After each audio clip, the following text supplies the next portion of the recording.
welcome to Tambunan. Pada saudara rabat Tawik Calon N40 Bingkur.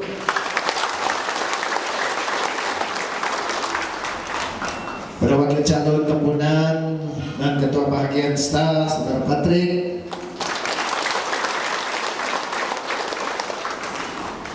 Ketua Armada N8180 Keningau saudara Rafi Robert.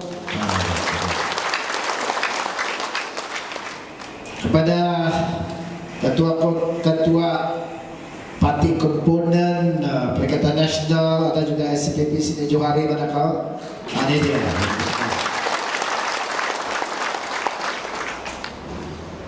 Pemimpin masyarakat, tuan-tuan dan puan-puan yang saya hormati. Hari ini adalah hari yang keberapa saudara? Hari berapa? Kita ada 4 hari lagi sebelum mengundi. Jadi hari ini adalah hari antara yang penting disebabkan tidak lama lagi kita akan mengundi dan kita akan memilih daripada 6 calon di Tambunan. 6 calon ini kita tahu siapa mereka. Yang penting kamu ingat calon nomor 6, calon Perikatan Nasional.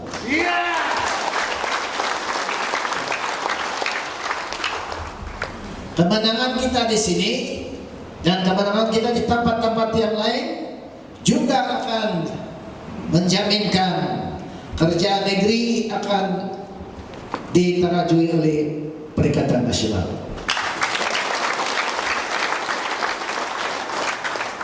Ini penting disebabkan kerja negeri dan kerjaan pusat harus sehaluan.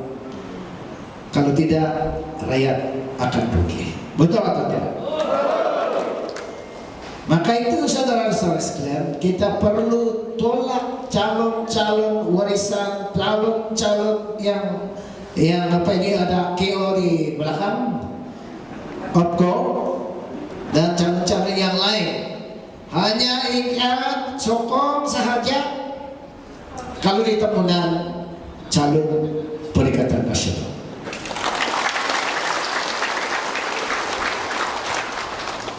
Kita tahu kenapa pilihan raya ini diadakan. Satu daripada sebabnya ialah kerajaan telah gagal untuk mengurus ekonomi dan pembangunan kita. Betul? Sebelum warisan mengambil alih dari pintu belakang menjadi kerajaan yang haram, pertumbuhan ekonomi kita begitu baik sekali. Yang tertinggi di seluruh Malaysia 8,2% 2017. Ya, ini baik.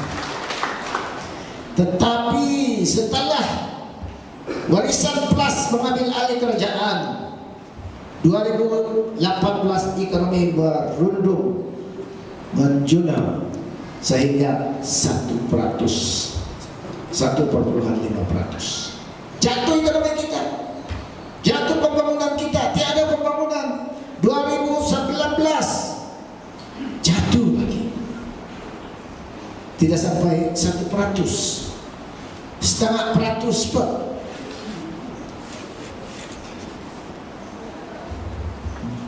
2020 jangan kira ini kita boleh terima alasan karena kita ada COVID-19. Tetapi 2018, 2019 memang ada COVID, betul atau tidak? Tetapi tiada pembangunan, ekonomi menjunam, peluang-peluang pekerjaan pun tiada. Sehingga pengangguran kita hampir sampai 5,8%. Kemiskinan kita bertambah. Kalau orang-orang asal kita KDNR mengikut laporan baru-baru daripada kementerian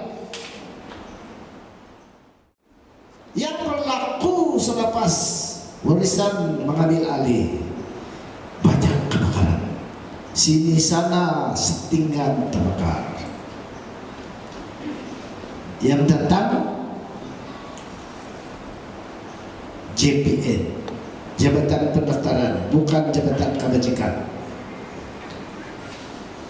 Yang hilang dokumen IC surat beranak.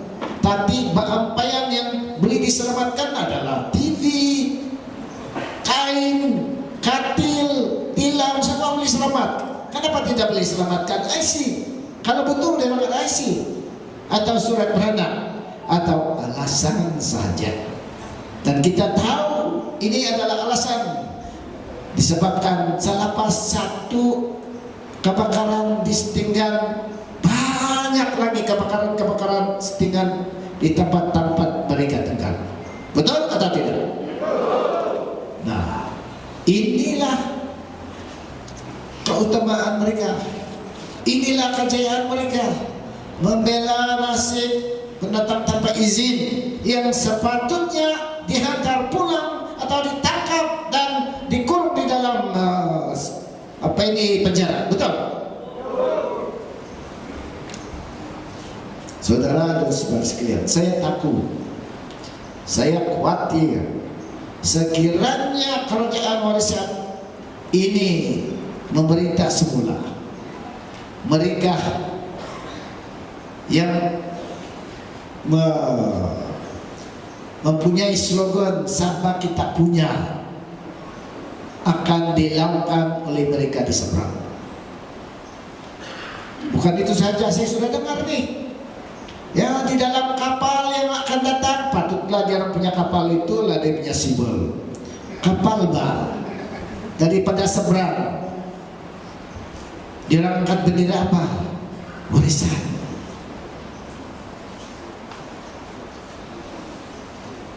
Bukan saja itu, saudara-saudara sekalian, semasa warisan memerintah, dia cari jalan lagi mau bagi IC mereka yang memegang IMM 13 dan kad-kad banci. Mereka ingin memberikan pas sementara, tetapi tidak boleh boleh diperbaharui setiap tahun. Sampai 100 tahun pun dia bilang masih sementara. Nasib saudara dan saudara sekalian di dalam pilihan rakyat kecil, Kimanis, rakyat sedang dan menolak calon warisan saudara dan saudara sekalian.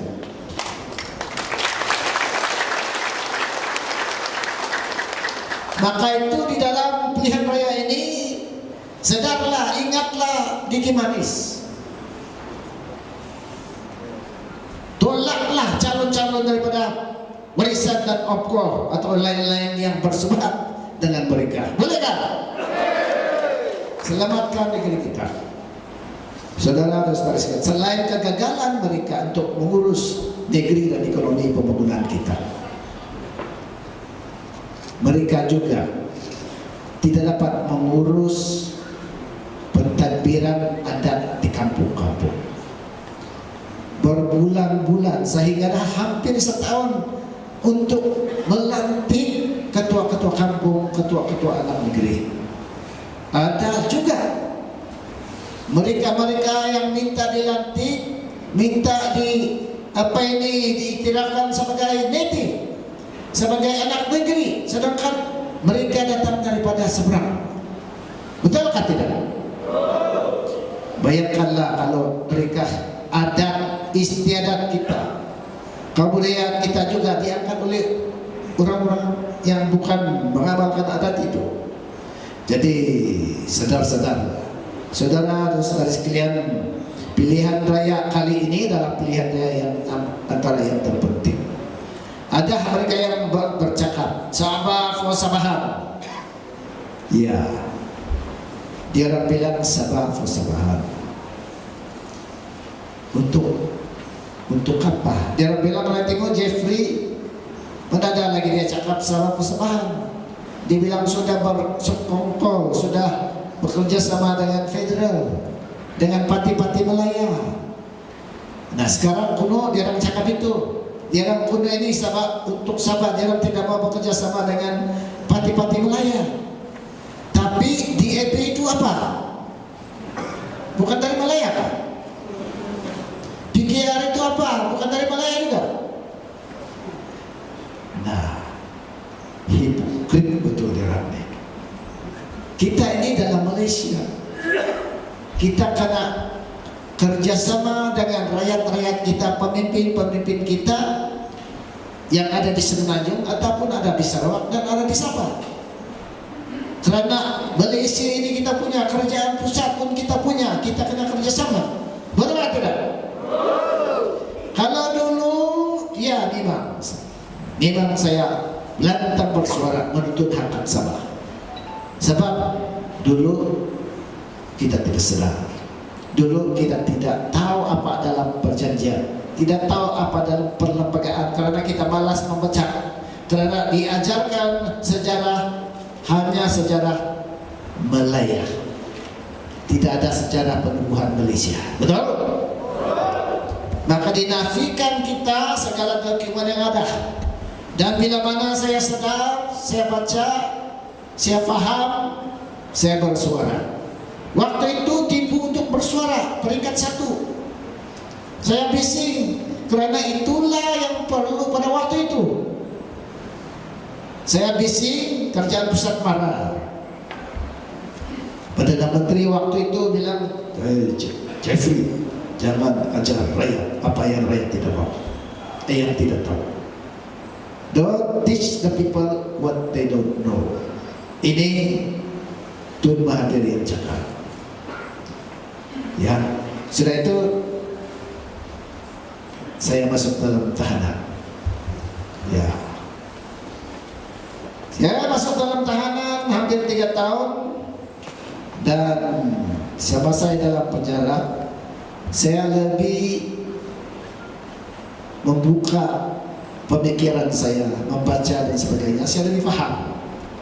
Maka itu bila saya dibebaskan, jarang ingat saya tidak akan bising lagi. Tetapi rupa-rupanya saya tambah bising, saya tambah menuntut, sebab saya yakin apa yang saya cakap adalah betul. Sebab itulah saya dipanggil orang gila.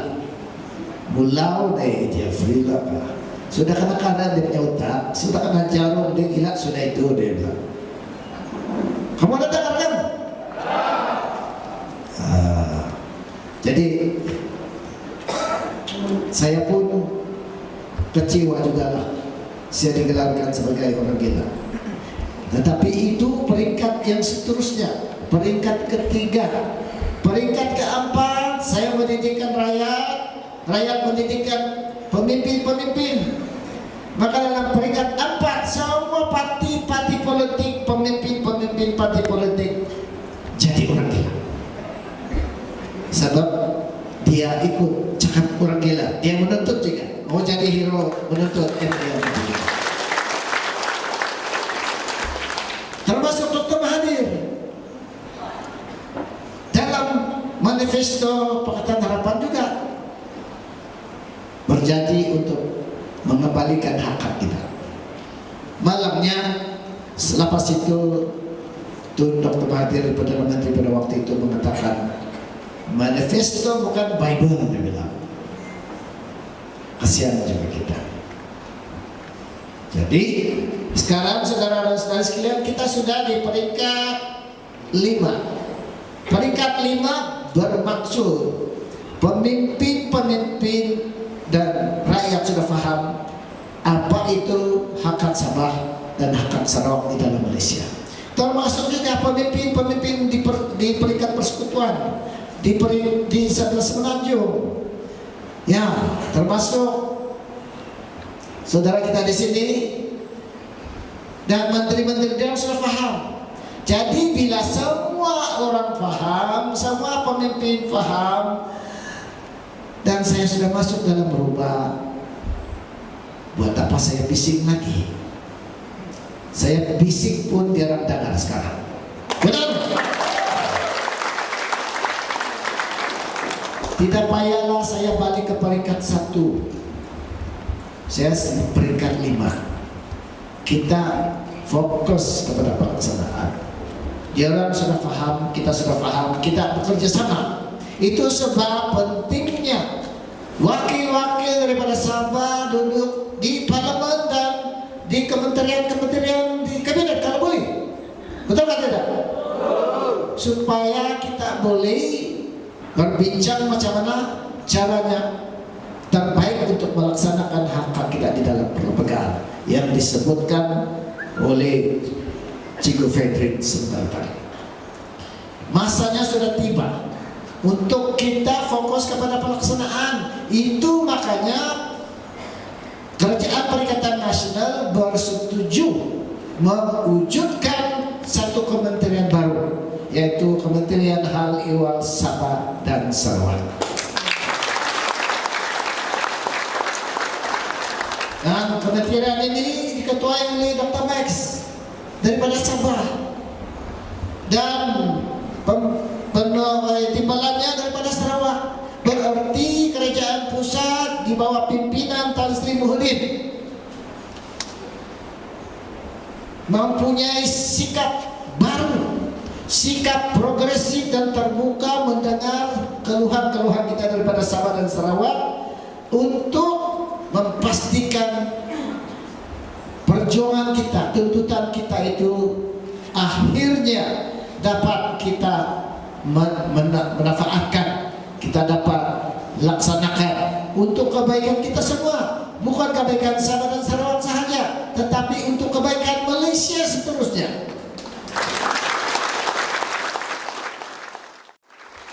Coba kita lihat daripada calon-calon kita. Kau pilih dia antara satu orang mana lah, katakanlah warisan. Dia setakat wakil rakyat, dia dapat peruntukan daripada negeri berhak. Tetapi kalau calon Perikatan Nasional menang, kita ada peruntukan daripada negeri, kita juga ada peruntukan dari pusat sebagai wakil rakyat parlemen. Apatah lagi kalau kita dilantik memegang jawatan di peringkat pusat, kita ada 3 kelebihan. Nah, itu mengapa sebabnya wakil rakyat yang kamu pilih kali ini perlu ada kelebihan daripada calon-calon yang lain. Betul? Macam mana? Calon?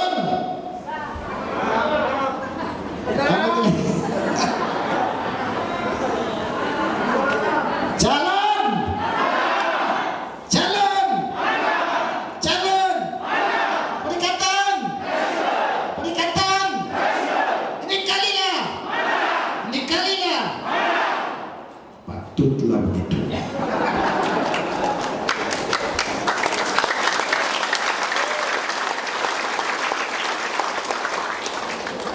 Kalau tidak keburu gimana? Di mana-mana ceramah yang saya bagi, saya beritahu juga apa rencana saya, apa yang saya ada bawakan kepada rakyat terpudar. Saya sudah sebut beberapa isu.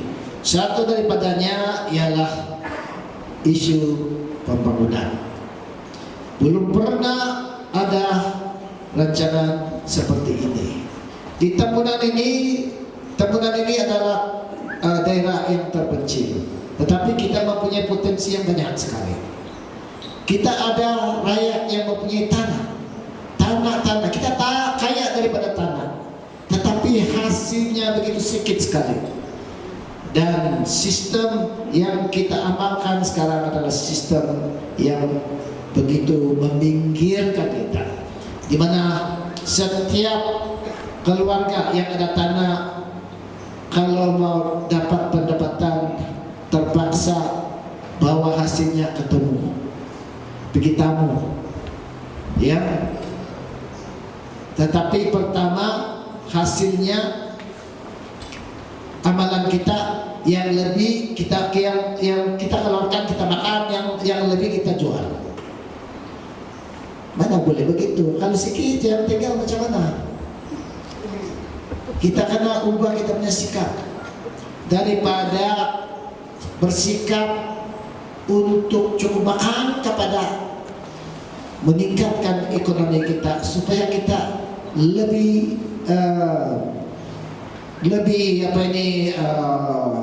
lebih kaya lah, bukan miskin.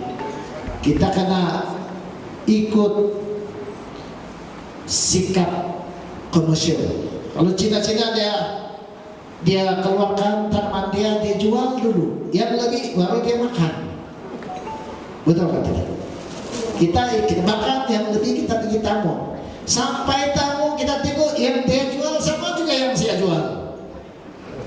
Masing-masing kita bersaing di antara kita, seolah-olah kita ini setitik. Ya, kita ini setitik. Kita ini umpama satu titik. Tiada palu, tiada kuasa. Kita setitik lawan titik-titik yang lain yang beratus. Kalau saya jual saya punya sayur, dia jual, duduklah saya, kalau saya kasih naik itu harga, tidak orang mau beli. Jadi kita bersaing untuk kasih turun harga, mana ada untung, betul atau tidak? Sebab itu ya cara kita untuk berkecimpung di dalam perniagaan, kita bergerak tahu. Nah, kita tidak mau begitu. Kita mau buat sesuatu, kita mau buat sesuatu perubahan. Satu cadangan yang saya buat, yang saya akan laksanakan ialah mengubah ekonomi kita di Tambunan. Kita perlu ada pemusatan ekonomi dan pentadbiran. Dan kita ada 6 mukim. Kita bermula daripada mukim-mukim ini. Setiap mukim ada pusat ekonomi dan pentadbiran. Apa itu? Kita panggil Rural Micro Business System. Ya, kita buat satu sistem. Kalau titik-titik itu kita sambung seperti kalung, ya, ada adanya biji-biji yang bertaburan sana. Kasihan. Tapi kalau kita pungut itu kita buat satu kalung, dia akan jadi satu sistem, satu organisasi. Betul? Begitu juga ekonomi kita akan perkenalkan satu sistem ekonomi baru, Rural Micro Business System atau RMBS, di mana setiap keluarga akan menjadi ahli kepada sistem itu, dan kita akan gunakan sistem itu untuk menunjuk ajar, memberi latihan kepada orang-orang kampung bagaimana apa yang perlu kita tanamkan, apa yang perlu kita keluarkan, dan kita pungut hasil itu di pusat ekonomi kita. Bila sampai ke pusat, kita timbang, kita grade, kita bayar. Orang kampung tidak payah lagi mau jalan buang masa di tabung. Oke, di rumah di pusat sudah ada duit. Bila kita sudah ada duit, biasanya kita mau beli barang keperluan rumah. Kita bilang mau pikadai dulu lah. Kita tidak perlu buang masa. Pikadai, jual buang minyak, buang tenaga, buang masa. Di pusat ekonomi kita juga bentuk kedai-kedai keperluan di sana. Jadi kita beli di sana, orang kita dapat duit, kita bayar, kita beli di sana. Duit itu pusing-pusing di kawasan kita, di kampung kita. Faham? Nah, sebelum dia pulang, dia bilang saya mau berurusan dengan ketua kampung, dengan pengurus JKK atau MPKK. Biasanya sekarang ini dia kena cari dia di rumah. Kalau bikin rumah berurusan dia tiada, dia searah kabur atau pergi sana arah mati di jiran, susah mau cari. Tapi dengan sistem ini kita ada pejabat ketua kampung di pusat itu juga, ya wajib untuk ketua kampung dan juga pengurus MPKK arah di sana. Jadi kita boleh bersaing, ya, menerima bantuan kebajikan pun pejabat daerah akan datang di sana, bukan kita pergi di pejabat daerah. Begitu, bayar cukai tanah begitu juga. Jadi inilah sistem baru kita, dan mungkin kita bilang saya mau pulang dana, haus, akad tentalanan. Jangan susah. Di sana juga kita ada gerai-gerai kampung, menjual makanan dan minuman, bakso, lantai, kapalian ada di sana, tumpung pun ada, siapa pun ada, lino tahu pun ada. Bila singgah. Jadi itu duit masuk juga di sana juga, pusing-pusing itu duit berkembang, itu ekonomi kita. Dewan kita, kalau dulu Belai Raya kita upgrade jadi Dewan Serbaguna. Kalau Belai Raya kali 3-4 kali kan guna 1 tahun. Tapi kalau Dewan Serbaguna setiap hari kena guna. Untuk apa? Untuk berbagai aktiviti, termasuklah aktiviti sukan, aktiviti kebudayaan, seminar, latihan, sukan dan sebagainya. Setiap hari kita pungut cukai, siwa, ya, berarti duit masuk kepada kampung, dan tersedia sudah untuk pelancong datang. Bila pelancong datang, 1 bas, 2 bas datang, dari sana kita raikan dia, kita layan dia sebagai tamu kita. Kebudayaan, tarian. Nah, sudah itu dia pergi lawat kita punya gerai. Dia makan makanan kampung, tradisi, minuman tradisi. Dia beli kita punya handicraft, baju, apa aja, barang. Sudah itu dia pergi melawat Iko Pelancongan sana di air terjun atau di kebun. Bila dia balik petang sudah, di mana dia tidur. Di kampung juga kita bantu setiap rumah upgrade dia punya tandas, dia punya badrung, dia punya bilik, supaya pelancong rasa selesa tinggal di kampung. Siapa yang dapat duit? Kita juga di kampung juga, betul nggak tidak? Nah, inilah cara kita untuk memusatkan pembangunan ekonomi, sosioekonomi di kampung-kampung. Tapi kita bermula dengan 7 mungkin. Dan saya sudah rancangkan untuk bermula di Kuala Monsong.